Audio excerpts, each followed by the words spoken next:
Let's get back to basics. In today's video, I'm going to be going over exactly how to build your first custom keyboard. When I was first getting into the hobby, the thought of building my first custom board was a daunting one. But with the knowledge I've gained, I've learned that really anyone can do it. Okay, so getting into the video, there are a few key components you're going to need in order to get this show on the road. Number 1, the kit. Number 2, the switches. And number 3, the keycaps. For your first custom keyboard, you're probably going to want to keep it simple. I just recommend focusing on these 3 components in the beginning. Let's dive into each of these parts in more detail. The kit, or board, is the case in which you're going to be putting the rest of your components. Depending on the price of your particular kit, there can be several parts included here. As a bare minimum, your case should include the following parts: the case itself, the PCB, and the plate. Let's look at a great budget keyboard kit which you can get for about €40 on AliExpress. The Zuoya GMK67. From the top down, this kit contains the top housing.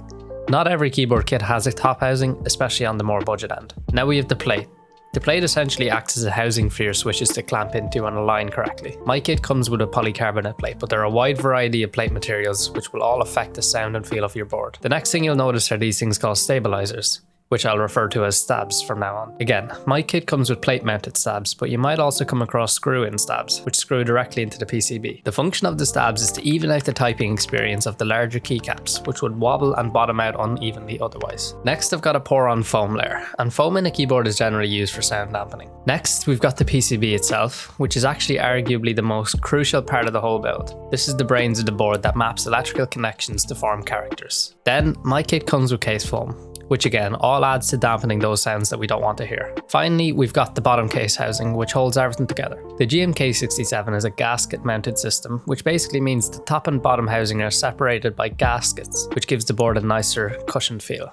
The switches are the next component of a custom keyboard and have the biggest impact on how your keyboard is going to feel. There are generally 2 types of switches you're going to want to decide between: tactile or linear. You might be able to guess the difference between tactile and linear, but if not, linear switches have, well, a linear curve from the top of the travel down to the bottom, whereas tactile switches will have a tactile bump somewhere along the curve. Here's a quick sound comparison between 2 great budget switches, the Echo Cream Blue versus Black.